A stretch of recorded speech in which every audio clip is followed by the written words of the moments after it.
Libur akhir tahun sudah tiba. Dan itu adalah momen yang paling ditunggu oleh semua orang. Begitu juga aku dan keluargaku. Liburan tahun ini kami akan melakukan perjalanan ke kampung ayah.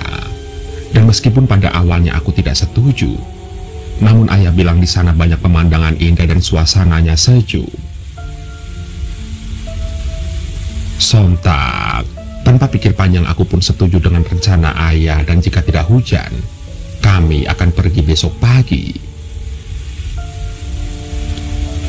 Fikri, kamu bantu bunda dulu ya beresin baju-baju kamu, ucap bunda. Oke bun, sahutku. Kamu bawa baju secukupnya aja, kita nggak akan lama kok di sana, ucap bunda. Saat sedang mengemas pakaianku, aku mendengar ayah berbicara dengan kakakku. Ya, Abdul nggak mau ikut pokoknya, ucap kakak. Ya sudah kalau kamu nggak mau ikut, tapi jangan harap ayah ninggalin uang jajan buat kamu ya, ucap ayah. Abdul udah gede ya, nggak perlu ikut liburan, ucap kakakku. Abdul, dengerin ayah. Waktu liburan itu jarang kita dapat buat kumpul bareng-bareng. Kamu hargainlah waktu buat kumpul bersama keluarga kamu. Karena ayah dan bunda kan gak mungkin selamanya nemenin kalian, ucap ayahku. Bunda sempat membujuk ayah untuk membiarkan kakak di rumah. Namun ayah bersikeras bahwa kakak harus ikut. Akhirnya, kakak pun keluar dari kamar dan menghampiri ayah. Ya udah Abdul ikut ya, tapi Abdul gak mau lama-lama di sana, ucap kakakku. Ya enggak lah Dul, ayah juga kan harus kerja, jawab ayah. Semuanya sudah fix, kami akan berangkat besok. Singkat cerita pagi pun tiba dan tibalah kami untuk pergi berlibur. Kami lantas menyiapkan semuanya untuk dibawa ke mobil. Kami semua sangat bahagia, namun berbeda dengan kakak yang terlihat tidak semangat sama sekali. Lo mau liburan tapi muka kayak mau ke penjara, ucapku. Diem lo, males gua, jawab kakak. Setelah semua persiapan sudah masuk ke dalam mobil, kami lantas memulai perjalanan kami. Yakin ya nggak ada yang ketinggalan, ucap ayah. Siap semua ya, tenang, sahutku. Sepanjang perjalanan aku benar-benar menikmati semua pemandangan yang ada. Berbeda dengan kakak yang hanya fokus pada HP-nya saja. Perjalanan memakan waktu kurang lebih 2 jam, dan tibalah kami di kampung ayah. Dan benar, saat kami membuka pintu mobil, udaranya benar-benar sejuk. Itu berbeda sekali dengan udara di kota.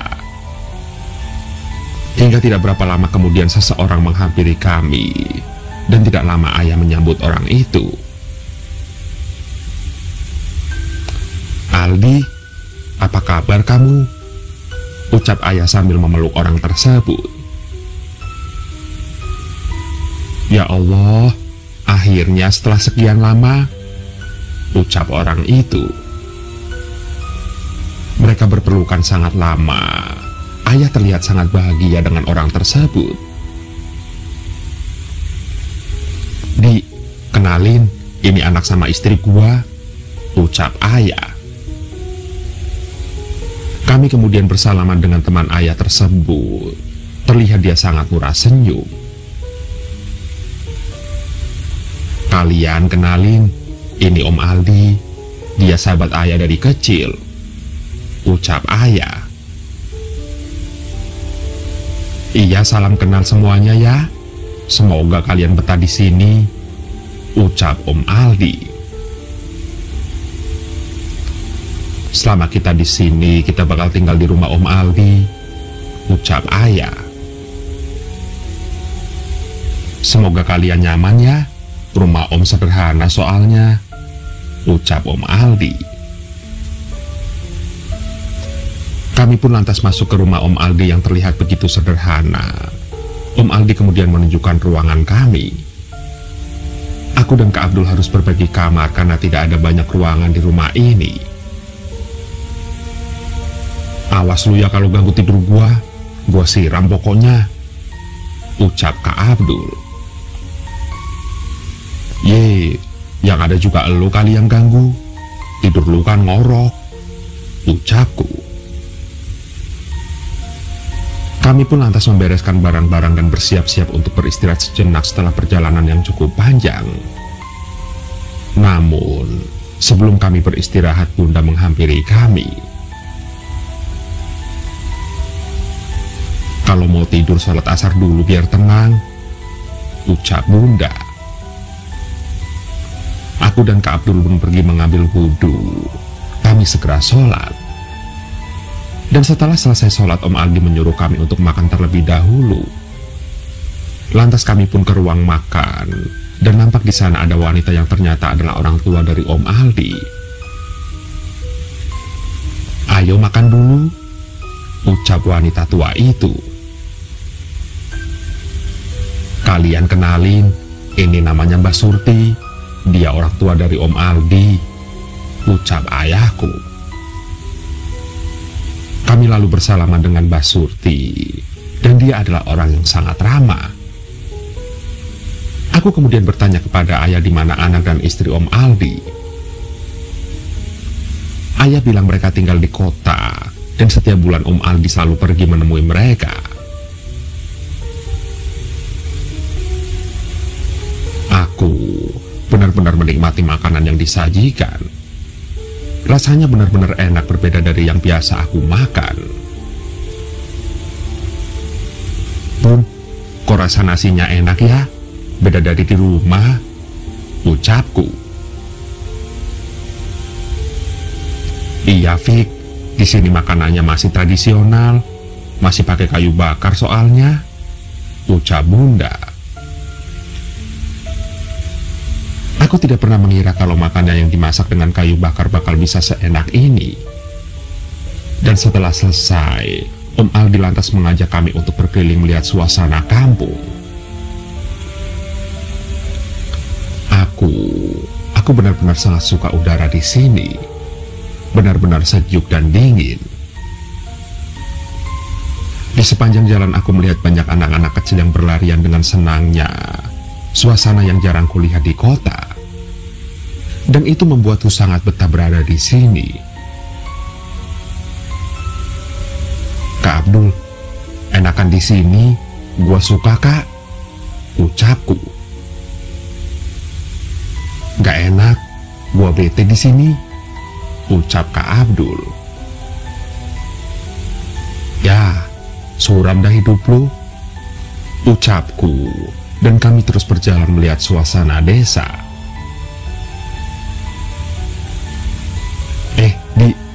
Lo inget gak danau yang sering kita pakai buat berenang?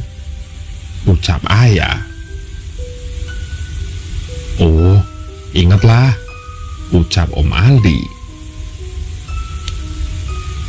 Kesitu yuk di, gua kangen sama tuh danau, ucap ayah. Namun, Om Aldi terdiam. Sekarang itu danau mau dijadiin wilayah proyek.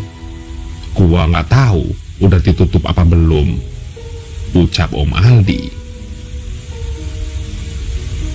Ya udah, coba kita cek aja yuk, ucap ayah. Lalu kami pun berjalan menuju danau itu. Singkat cerita, setelah sampai di danau, banyak kawah duri di sekitar danau tersebut, dan itu membuat kami tidak bisa melihat lebih dekat. Lah, kok jadi begini ya? Tanya ayah. Iya Sur, soalnya udah dibeli buat proyek besar katanya, ucap Om Aldi. Namun ayah tidak tinggal diam. Dia berusaha mencari cara agar bisa melihat danau itu dari jauh. Dan setelah lama mencari celah, ternyata ada pintu yang mengarah menuju ke dalam danau itu. Lantas, kami pun masuk ke dalam danau tersebut. Udah beda banget ya, Di, ucap ayah. Iyalah Sur, lo udah pergi bertahun-tahun lamanya, ucap Om Aldi. Melihat mereka yang sedang bernostalgia, Kak Abdul sepertinya mulai bosan dan memaksa ayah untuk cepat kembali ke rumah. Dan dari kejauhan, aku melihat perahu yang berukuran tidak terlalu besar. Om, itu perahu boleh dinaikin gak? Tanyaku. Aduh, jangan deh, bahaya, ucap Om Aldi. Loh, bahaya kenapa Om? Tanyaku lagi. Iya, banyak orang yang tenggelam di sini. Om takutnya perahunya nggak stabil, ucap Om Aldi. Tenang aja Om, aku bisa berenang kok, ucapku. Aduh, tetap jangan ya, Om takut kenapa-kenapa, jawab Om Aldi. Ya udah jangan Fikri, ucap ayah. Ayo kita pulang, kayaknya udah mau maghrib nih, ucap Om Fikri. Kami pun lantas kembali ke rumah, bersiap-siap mandi dan sholat maghrib. Singkat cerita, malam pun tiba, begitu sunyi dan tenang. Terdengar nyanyian jangkrik yang membuat malam begitu ramai. Nampak Kak Abdul tertidur dengan cepatnya, sedangkan ayah dan Om Aldi mengobrol di ruang tamu. Hingga tidak lama kemudian seseorang mengetuk pintu kamarku, dan saat kubuka ternyata itu adalah Mbak Surti. Ini Mbak bawain teh manis buat kalian, ucap Mbak Surti. Iya, makasih banyak ya Mbak, ucapku. Kalian kalau butuh apa-apa panggil saja Mbah, ucap Mbak Surti lagi. Mbak Surti terlihat sangat ramah dan terlihat penyayang, membuatku makin betah ada di sini. Aku pun kembali ke kasurku dan meminum teh dari Mbak Surti. Rasa tehnya benar-benar enak. Dan aku ingat tadi Om Aldi sempat bilang kalau teh miliknya dipetik langsung dari pohonnya. Mungkin itulah alasan mengapa rasanya seenak ini. Tidak berapa lama kemudian aku pun mulai mengantuk dan mencoba untuk tidur. Suara jangkrik membuatku begitu tenang dan membuat tidurku jadi lebih nyenyak. Pagi pun tiba. Aku terbangun mendengar suara di dapur, dan tidak lama Bunda masuk ke kamarku memberitahuku untuk segera sholat subuh. Sontak aku pun beranjak dari kasur dan menuju kamar mandi. Dan saat menuju kamar mandi ternyata Mbak sedang memasak air menggunakan kayu bakar.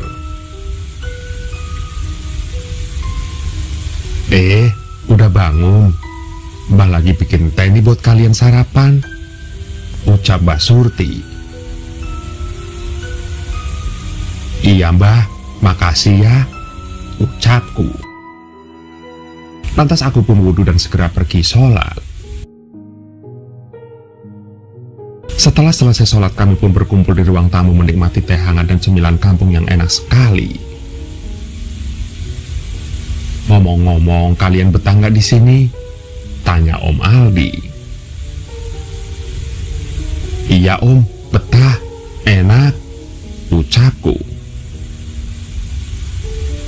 Kalau Fikri sih pasti betah, kalau yang itu nggak tahu deh, ucap Bunda menuju ke Abdul. Apaan sih Bunda? Ucap kakakku. Kami semua menghabiskan waktu pagi untuk berbincang-bincang, dan itu adalah benar-benar quality time bersama keluarga. Aku merasa sangat bahagia.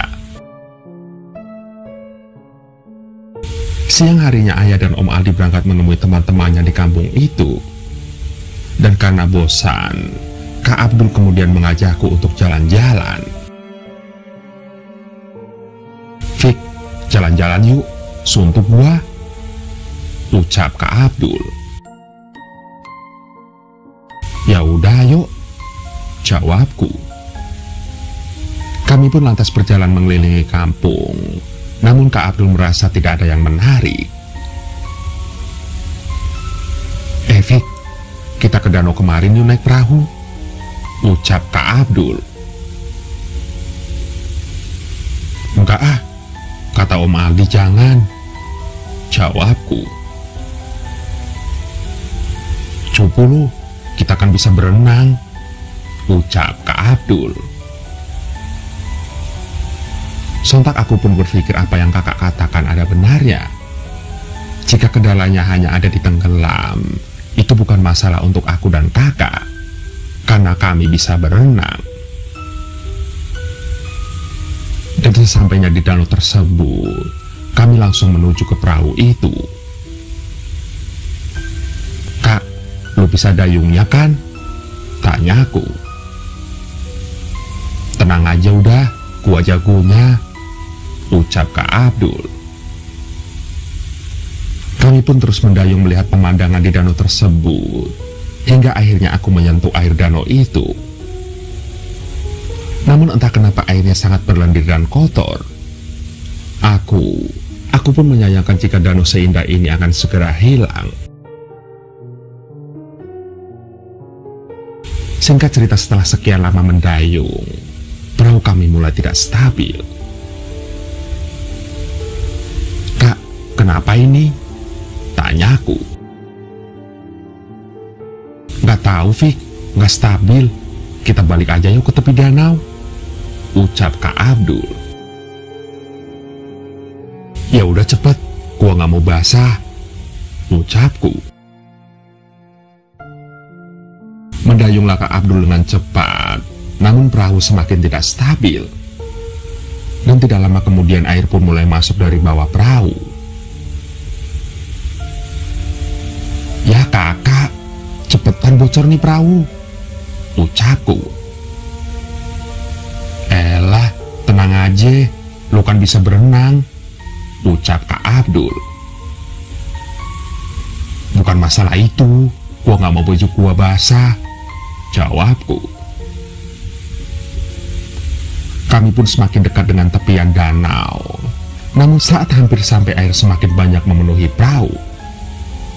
Dan beruntungnya kami selamat sampai di tepi danau. "Hampir aja kak, gua udah deg-degan," ucapku. "Lebay lu ah, gak asik banget lu," ucap Kak Abdul. Kami pun berjalan menjauh dari danau, dan beberapa saat kemudian aku merasa sesuatu memegang kakiku. Terlihat banyak tangan memegang kakiku, dan saat aku berusaha berteriak, aku terseret ke dalam danau. Benar, aku tenggelam di danau tersebut. Perlahan kututup mataku dan kukira ini adalah akhir hidupku. Aku merasa melayang di dalam gelap. Tubuhku sangat ringan, dan perlahan kubuka mata dan ternyata Kak Abdul sedang memberikan nafas buatan. "Ya Allah Fikri, lu kenapa? Gue kira lu bakal mati," ucap Kak Abdul yang terlihat sangat panik. "Lu gak apa-apa kan?" tanya Kak Abdul. "Iya kak, gua gak apa-apa," ucapku. Lantas Kak Abdul menggendongku untuk kembali ke rumah. "Fik, bener kan lu gak apa-apa? Gua takut lu kenapa-kenapa," tanya Kak Abdul lagi. "Iya kak, gua cuma lemes doang," ucapku. "Ya udah, nanti gua bilang ke ayah ya, biar kita ke rumah sakit," ucap Kak Abdul. Singkat cerita, sampailah kami di rumah.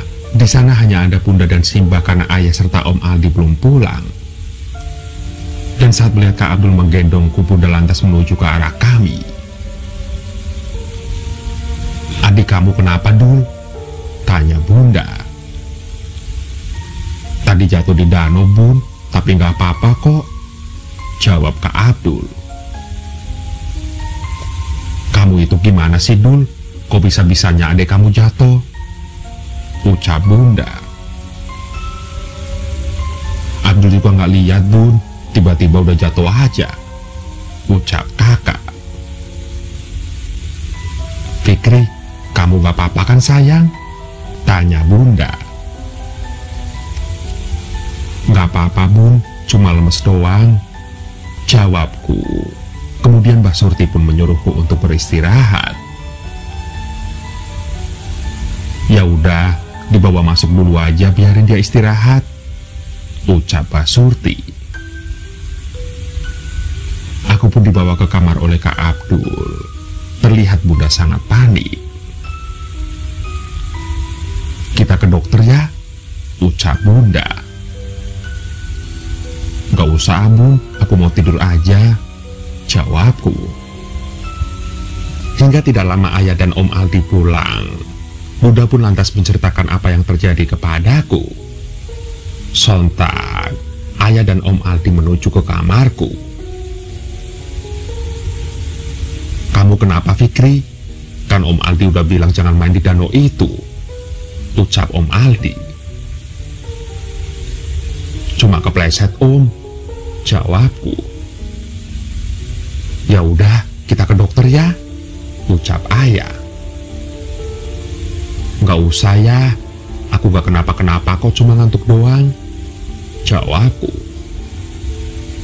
Lantas ayah pun mulai menanyakan banyak hal kepada Kak Abdul. Membuat aku merasa kasihan kepada kakakku itu, karena dia disalahkan oleh ayah dan Bunda. Singkat cerita, malam pun tiba. Kini kondisiku mulai membaik. "Udah enakan lu, Fik?" tanya Kak Abdul. "Udah, Kak, tenang aja lu, jangan dipikirin," jawabku.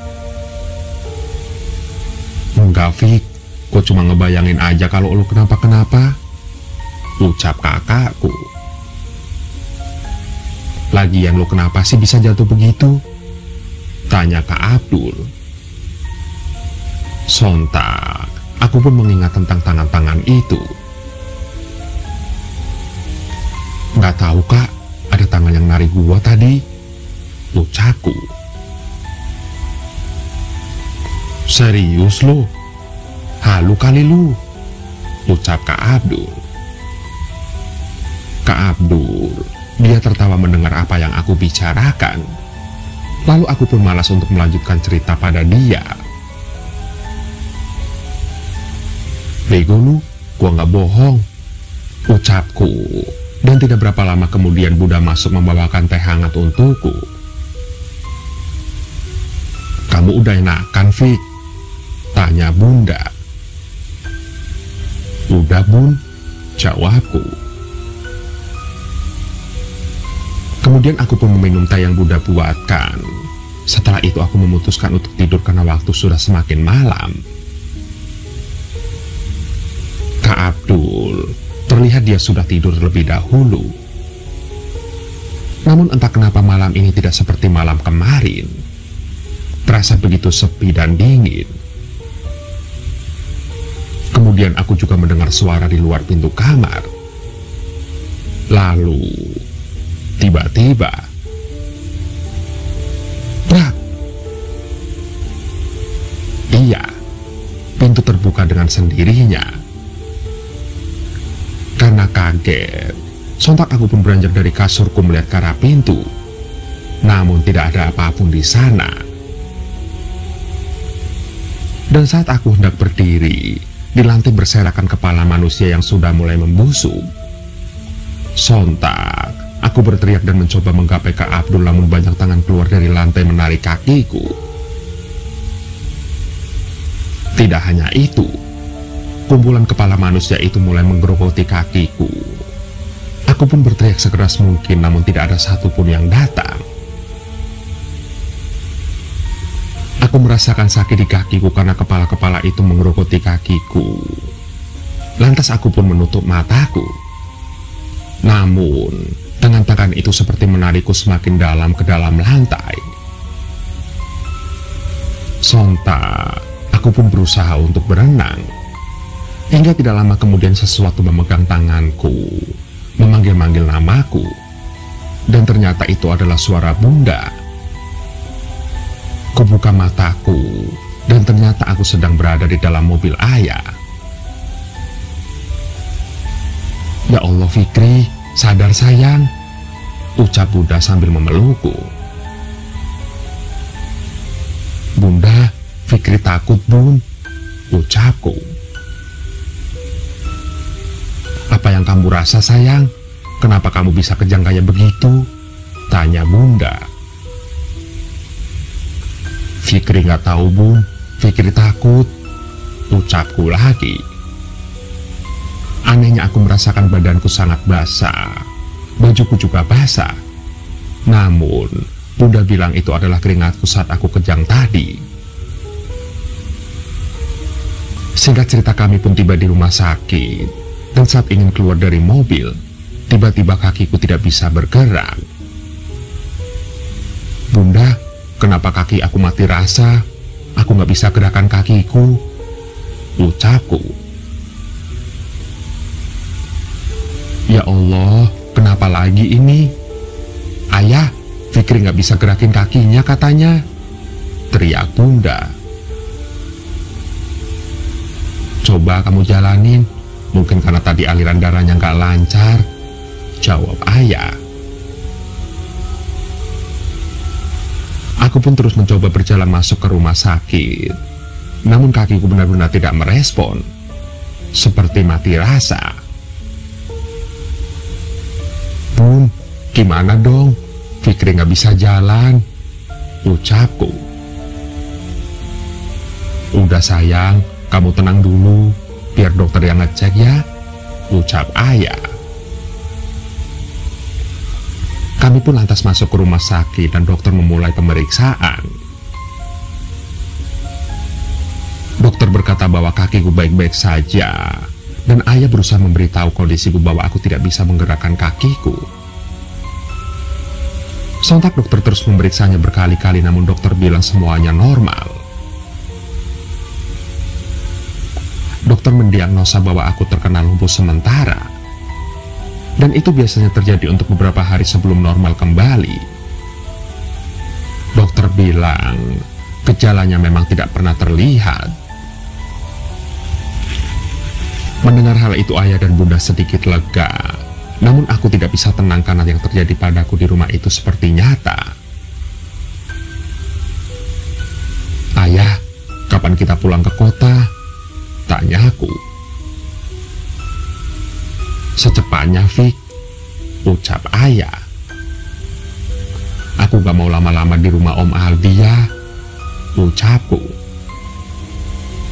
Loh, bukannya kamu suka di sana ya, ucap ayah. Enggak ya, kita harus pulang cepet-cepet, ada yang gak beres di sana, jawabku. Ya udah lusa kita pulang ya, kamu jangan banyak pikiran dulu, ucap ayah. Lantas dokter pun menyarankanku untuk menggunakan kursi roda untuk sementara. Dan akhirnya kami kembali ke rumah Om Aldi dengan kondisiku yang menggunakan kursi roda.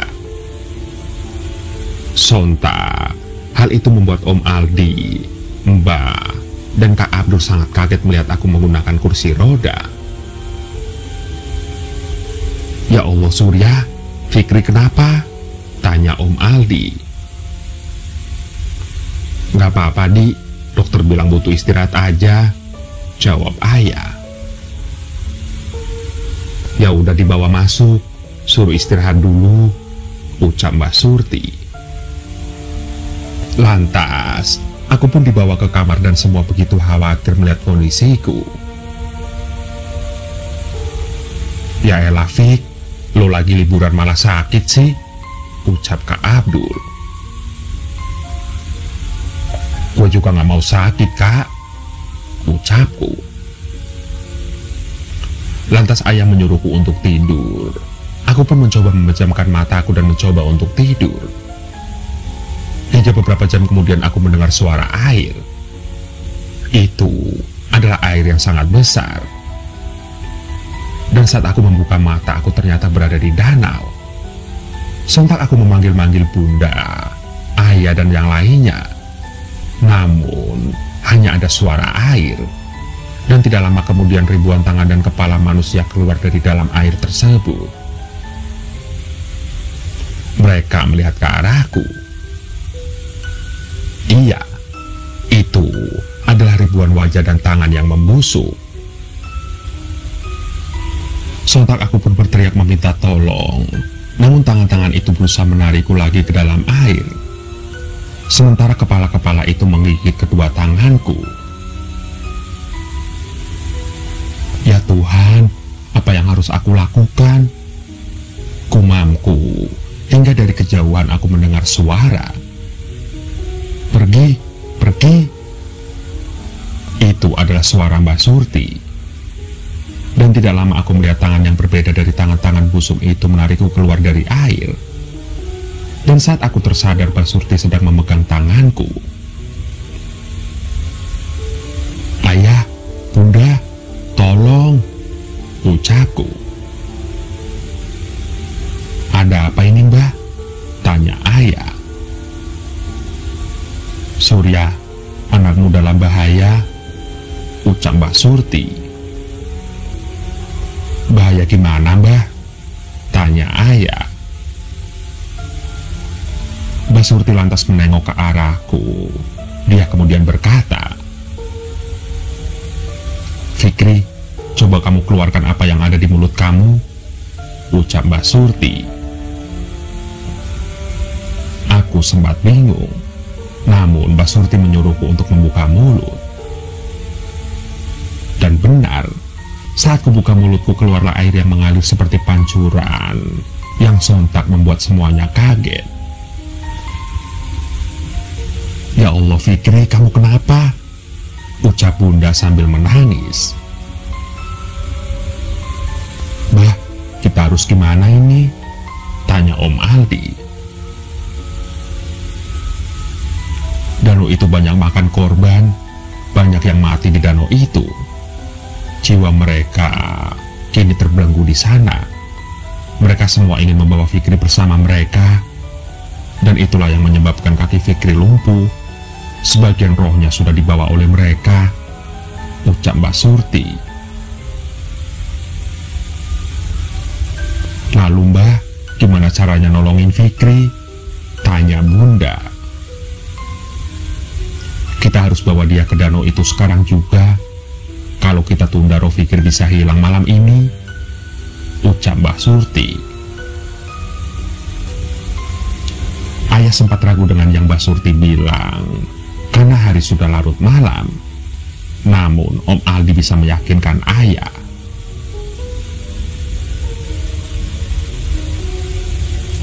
Singkat cerita, setelah beberapa lama berjalan, sampailah kami di danau itu. Fikri, kamu harus percaya ya sama Mbah, ucap Mbak Surti. Fikri takut, Mbah, ucapku. Kamu jangan takut, kita semua ada di sini, ucap Mbak Surti. Mbak Surti kemudian menurunkanku dari kursi roda. Dia menyuruhku untuk masuk ke dalam danau. Mbah, apa ini nggak apa-apa? Kaki Fikri kan lagi mati rasa, tanya ayah.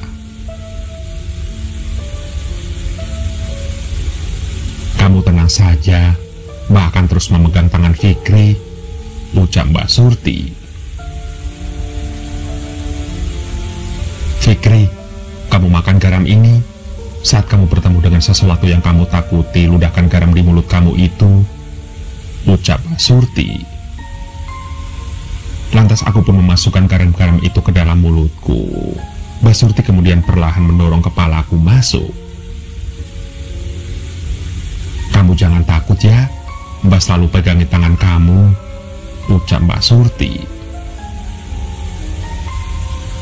Sontak aku pun menutup mataku saat di dalam air. Aku kemudian mendengar banyak tangisan. Dan saat aku membuka mataku, terlihat banyak tubuh manusia melayang di tempatku. Mereka seperti mayat yang melayang tanpa tujuan. Fikri, kalau kamu dengar Mbah, kamu cari roh yang menyerupai kamu. Sayup-sayup kedengar suara Mbak Surti. Ketakutan, aku lantas melihat sekeliling mayat-mayat itu. Namun, aku tidak melihat apa yang dibilang Mbak Surti.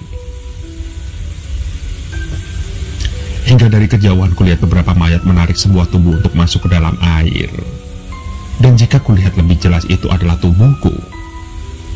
Aku bingung bagaimana aku mendekat pada tubuhku karena mayat-mayat itu sedang menarik-narik tubuhku.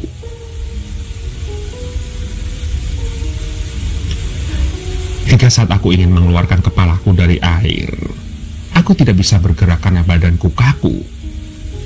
Dan hal yang lebih menakutkan terjadi. Mayat-mayat yang melayang itu tiba-tiba melihat ke arahku, dan mereka menuju ke arahku. Nampak, mayat-mayat itu berenang ke arahku dengan cepat, lalu sayup-sayupku dengan suara Mbah Surti. Fikri, keluarkan garam di dalam mulut kamu, ucap Mbah Surti.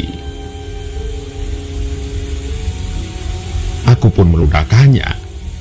Dan mayat-mayat itu terlihat kembali terdiam dan melayang-layang tanpa arah.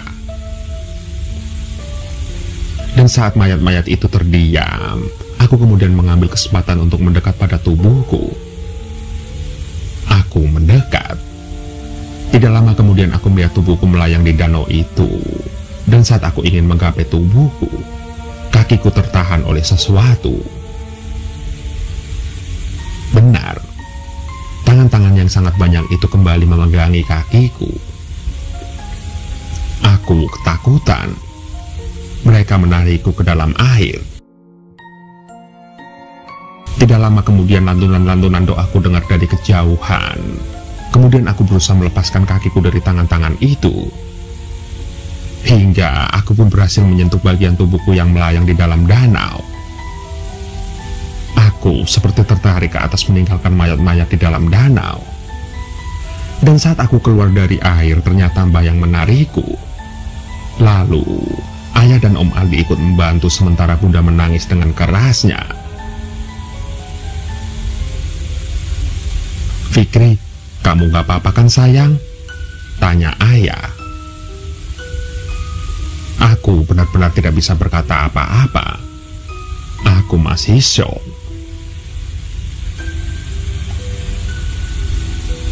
Fikri, jawab Mbah, kamu bisa gerakin kaki kamu? Tanya Mbak Surti. Perlahan ku coba menggerakkan kedua kakiku, dan ternyata aku bisa merasakan kakiku lagi. Bisa Mbah, ucapku. Alhamdulillah Fikri kembali normal, ucap Mbak Surti. Ya sudah, kita pulang sekarang ya, kita bicarakan ini di rumah, ucap Mbak Surti lagi. Kami pun beranjak dari danau untuk kembali ke rumah dan membicarakan semuanya di sana.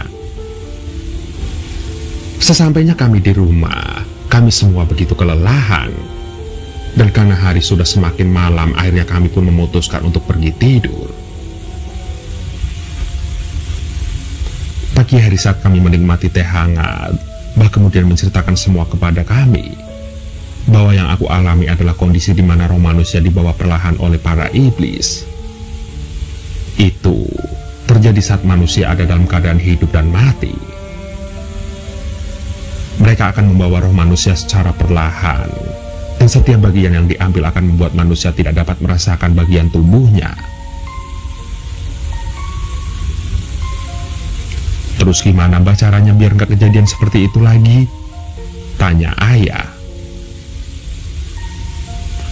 Danau itu sebentar lagi dijadikan tempat proyek, jadi insya Allah nggak akan ada korban lagi, ucap Mbak Surti. Setelah selesai berbincang, kami pun pamit untuk pulang ke kota. Kondisiku juga sudah membaik dan kakiku bisa jalan kembali. Begitulah, kejadian ini tidak akan pernah kulupakan. Kejadian ini mengajarkanku untuk selalu menikmati hidup, karena kita tidak tahu kapan kita akan mati. Hingga beberapa minggu kemudian, di pagi hari ayah memanggil-manggil bunda dengan keras. Sontak aku pun menuju ke arah ayah dan melihat ayah sedang menunjukkan koran pada bunda. Dan satu lihat koran itu berisi kejadian di kampung ayah. Benar, ternyata pegawai proyek menemukan ribuan tulang belulang manusia saat mengeruk danau itu dan memaksa proyek dihentikan sementara. Ayah pun sangat kaget melihat koran itu. Dan tidak lama kemudian Om Aldi menelpon untuk memberitahu kejadian tersebut. Terlepas dari pengalaman buruk yang aku alami, aku benar-benar sangat bersyukur bisa selamat dari kejadian itu. Dan sekali lagi aku benar-benar menikmati setiap detik hidupku, karena aku tidak akan bisa mengulang hidupku walaupun hanya 1 detik.